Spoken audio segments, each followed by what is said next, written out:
Apa itu iklan? Iklan pada hakikatnya merupakan suatu strategi pemasaran untuk mendekatkan barang yang hendak dijual kepada konsumen. Iklan merupakan sarana bagi produsen untuk mengkomunikasikan produknya.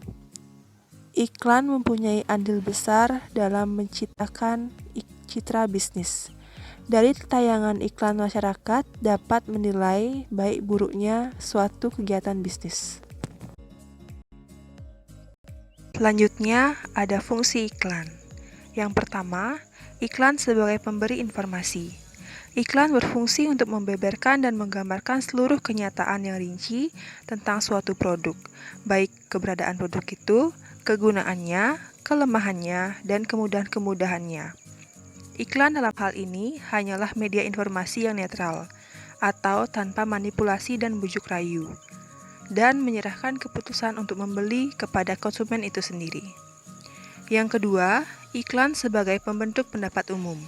Fungsi iklan adalah untuk menarik massa konsumen untuk membeli produk itu dengan cara menampilkan model iklan yang manipulatif, persuasif, dan tendensius, dengan maksud menggiring konsumen untuk membeli produk tersebut.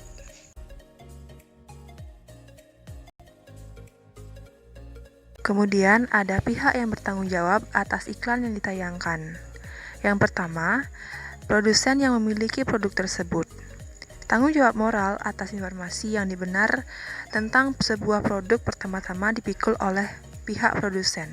Kemudian ada biro iklan. Pihak biro iklan harus mendapat kepastian dari pihak produsen bahwa apa yang dikatakannya dalam iklan bukan hal palsu atau menipu. Kemudian ada bintang iklan. Bintang iklan bertanggung jawab atas klaim konsumen ketika apa yang dikatakannya itu tidak sesuai dengan kenyataan. Kemudian ada media massa yang menayangkan iklan. Sebagai media penghubung antara produsen dan konsumen, media massa juga mempunyai tanggung jawab moral atas iklan yang ditayangkan. Kemudian ada masyarakat. Sikap kritis masyarakat merupakan kontrol atas hal-hal yang dapat merusak moral masyarakat, termasuk iklan yang tidak benar.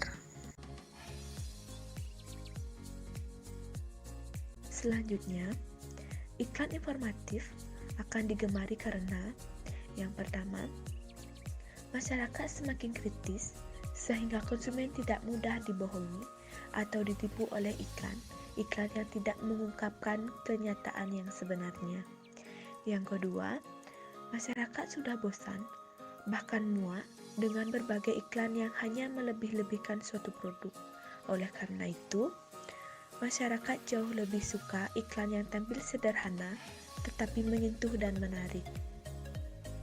Dan yang ketiga, para lembaga konsumen yang semakin gencar memberikan informasi yang benar dan akurat kepada konsumen menjadi tantangan serius bagi iklan.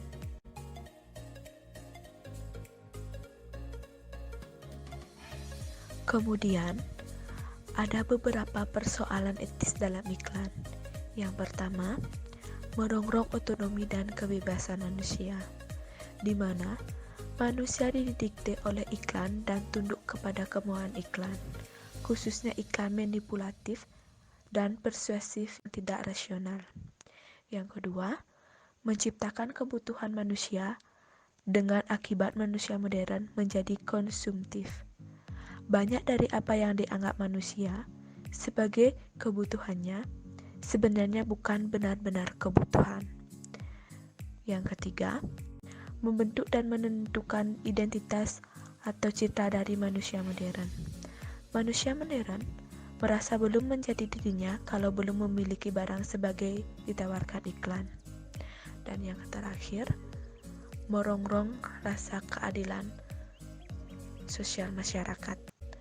Iklan yang menampilkan serba mewah sangat ironis dengan kenyataan sosial, di mana banyak anggota masyarakat masih berjuang hanya untuk sekedar hidup.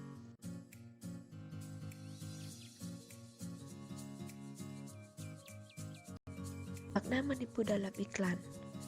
Menurut Kant, dalam Kraft 1998, menipu adalah memberikan pernyataan yang salah secara sengaja dengan maksud untuk memperdaya orang lain, dan atau kalau orang yang memberikan pernyataan itu telah berjanji untuk mengatakan apa yang sebenarnya. 3 kondisi dikategorikan menipu. Yang pertama ada pernyataan yang salah secara sengaja dengan maksud memperdaya orang lain. Yang kedua ada pernyataan yang salah itu berkaitan dengan janji kepada pihak yang dituju untuk mengatakan apa adanya. Yang ketiga ada pernyataan salah itu diberikan kepada orang lain yang berhak mengetahui kebenarannya. Kebebasan konsumen. Persoalan moral dan etis yang timbul di sini adalah bahwa kebebasan individu dalam menentukan kebutuhannya dalam masyarakat modern sekarang ini hampir tidak ada sama sekali. Permintaan yang sudah dianggap sebagai kebutuhan tidak timbul secara bebas, melainkan dipengaruhi dan dirangsang oleh pasar. Oleh iklan, maka konsumen tunduk pada ketentuan-ketentuan iklan. Itulah yang disebut Galbraith sebagai efek ketergantungan. Ketika periklanan, para pelaku industri periklanan yang tergabung dalam Persatuan Perusahaan Periklanan Indonesia telah berhasil menyelesaikan dan menyepakati penyempurnaan atas buku tata krama dan tata cara periklanan Indonesia. Ini merupakan penyempurnaan kedua atas dokumen serupa yang pertama kali diiklankan tanggal 17 September 1981. Penyebab terjadinya perubahan tata krama dan tata cara periklanan di Indonesia dapat dibagi menjadi 3. Yang pertama adalah karena lompatan teknologi komunikasi dan informasi yang memunculkan berbagai wujud pesan dan media periklanan baru. Yang kedua, konvergensi media yang mengharuskan adanya konsistensi pelakuan antar media, antar klausal. Yang ketiga, kebutuhan untuk berkampanye pemasaran yang menyeluruh dan terpadu memunculkan juga bentuk jasa dan metode baru dalam berprofesi serta berpraktek usaha. Beberapa butir penting etika pariwara Indonesia atau disingkat EPI terkait dengan etika dapat dibagi menjadi 8. Yang pertama adalah sikap industri, yaitu dalam kaitan komitmen terdapat ketegasan dalam beberapa isu penting periklanan, diantaranya sukrame, sebagai sikap dasar industri periklanan yang dianut secara universal. Yang kedua, asosiasi pendukung. Di antaranya itu ada AMLI, Asosiasi Perusahaan Media Luar Gria Indonesia, APPI, Aspindo, dan asosiasi pendukung lainnya. Yang ketiga, posisi. Sepanjang yang menyangkut periklanan, EPI ini menjadi induk yang memayungi semua standar etika periklanan intern yang terdapat pada kode masing-masing asosiasi. Yang keempat, pijakan awal, yaitu memberi arah atau ancangan pada cita-cita terciptanya adab periklanan Indonesia dan luhur secara budaya. Yang kelima, prinsip swakramawi, bahwa suatu etika periklanan akan lebih efektif justru kalau ia disusun, disepakati, dan ditegakkan oleh para pelakunya sendiri. Yang keenam, pengaruh globalisasi. Globalisasi dalam komunikasi pemasaran juga dapat mendorong kiat munculnya sikap individualis atau perilaku materialis. Yang ketujuh, kepedulian utama. Dalam hal etika profesi, kepedulian EPI adalah semata-mata pada isi dan metode penyebarluasan pesan periklanan kepada masyarakat, bukan pada unsur-unsur efektivitas, estetika, dan seleranya. Yang terakhir, yang kedelapan, lembaga penegak. Lembaga penegak dari EPI diantaranya yaitu Badan Musyawarah Etika atau BME yang merupakan lembaga struktural Dewan Periklanan Indonesia atau DPI. Yang kedua, Badan Pengawas Periklanan BPP PPI.